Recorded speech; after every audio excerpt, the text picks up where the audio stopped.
The thrill of opening night.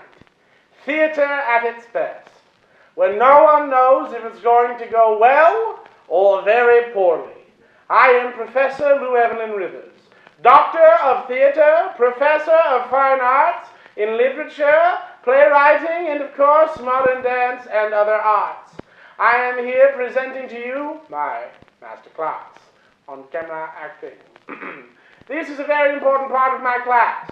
It is the second week performance of a 2-act play by none other than my own personal friend, James Michael Filter, his play, Deathbed. Initially, this play is a one-man play, or one-man show if you're in the industry. And I portray the one man that the show is about, a tiny, 95-pound dying man of tuberculosis in a deathbed. The pain, the pain of my wound, a wound sustained long ago in battle on the streets. I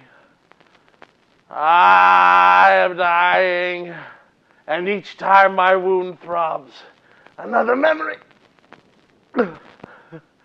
another person who changed my life. Another time that I was changed forever.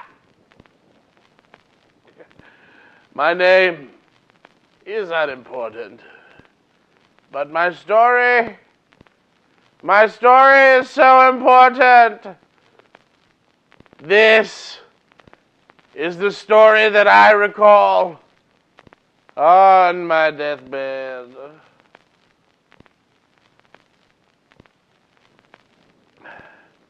Chapter 1. A little something you should know about me. I'm a true crime junkie. From a very young age, I've always loved crime, criminals, and the danger of life. You look at me and you should think, oh, that man is a true crime junkie, for I am one of those. Chapter 2. I am 8 years old in Los Angeles. I'm walking home from school. This is a moment that has changed my life. When my school bully, Carl Fofo, approaches me. You know what Carl Fofo thinks? He thinks that when you find out where the big pants are, like me, you can join the club. And the first time he hit me, right at the crux of my chin, he gave me this scar.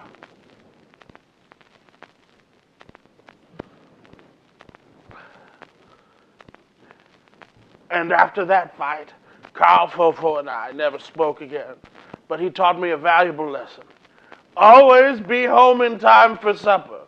Because when I was home late, my father gave my tushy a lashing with his hand.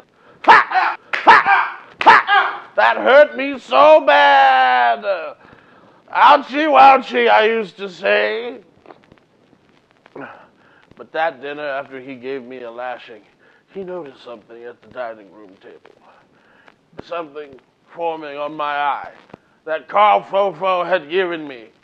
It was, indeed, a black eye. My father and my little brother, they kept on poking me and prodding me and asking me, who gave you the black eye? Who gave you the black eye? Who gave you the black eye? Hey, tell us who gave you the black eye. Hey, tell us who gave you, tell us, quickly, tell us who gave you the black eye. Tell us, why don't you tell us who gave you the black eye? Tell us quickly, tell us now, tell us who gave you the black eye. Tell us who gave you the black eye.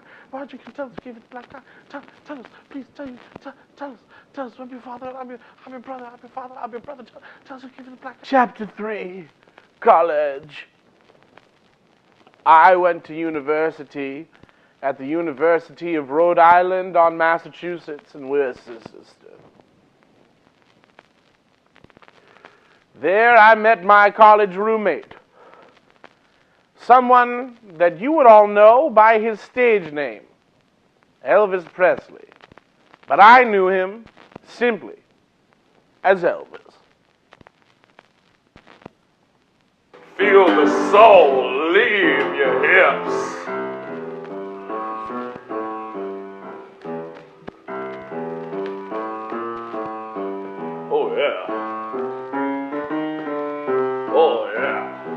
After I'd learned how to dance with Elvis and gotten both degrees in crime and law, I took to the streets of New York City so I could be a private detective on the Great White Way. And guess what? I was the best there was, until one night in 1950. Hey, I'm walking here. I'm just on the street in New York City with a brand new cup of coffee. Normally the 83 cents, but today was 86. New York City deli sandwiches. The Mets. Oh, hello, fancy, nice New Yorker man. Hello, stranger. What brings you to this, my fair street corner? This is my favorite street corner, 87th and Ace Avenue. Ah, yeah. They call it the Big D. Oh, they certainly do. I've only lived here a few months, but already I'm taking on a New York upper city accent. Yeah. I certainly hope I don't burn my tongue. A werewolf! No, I just burned my tongue! I'm a private detective!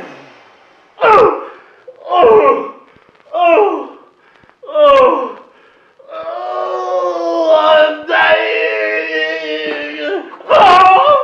You stay the fuck out of New York City, little man! Fuck!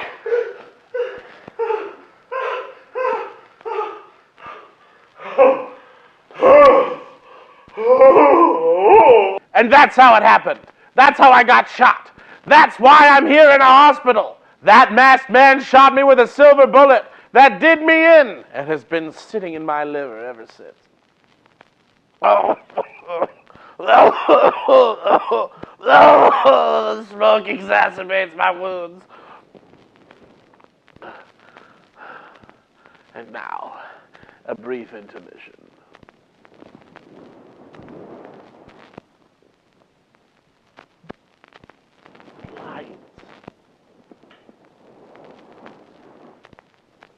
Ah, the intermission.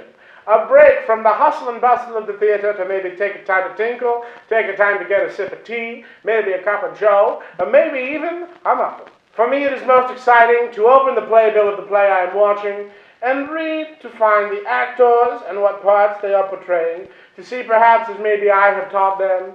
Maybe they are using my name to boost their career in the playbill. Maybe I've never taught them before in my life. Well, I can tell you for certain. I know myself that I am the star of tonight's performance. So, it is authentically good theater from a professional. Thank you. Act 2. Rhode Island, 1960. Lydia and I finally did the right thing by each other, and we did it. We got hitched. My parents came, and her parents came, and that was it. Chapter 11. I'm diagnosed with tuberculosis because my wound that throbs went unanswered for so long.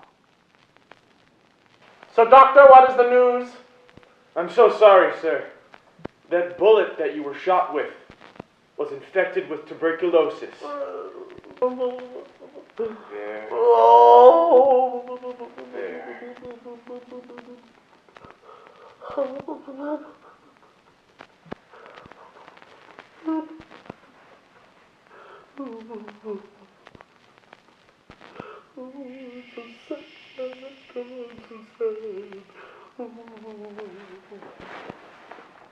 Lydia runs off with the masked man. In an attempt for happiness, she goes after the one man who was the villain to me the longest in my life. And still, I, a true crime junkie, could not figure out who he was beneath that mask.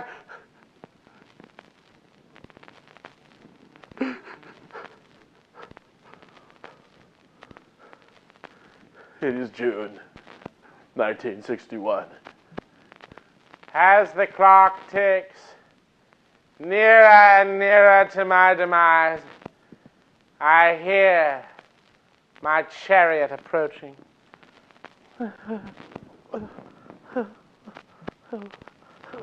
Carry me to my death. Carry me to my death.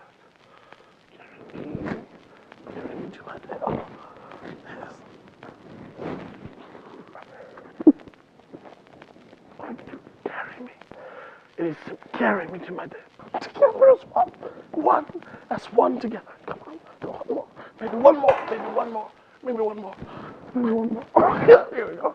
Carry me to my death. Lou, I am dying. Oh. Two households, both alike in dignity. Abandon ship, abandon ship, abandon ship, abandon ship. I shall do it. I shall gracefully, I shall leap. Go.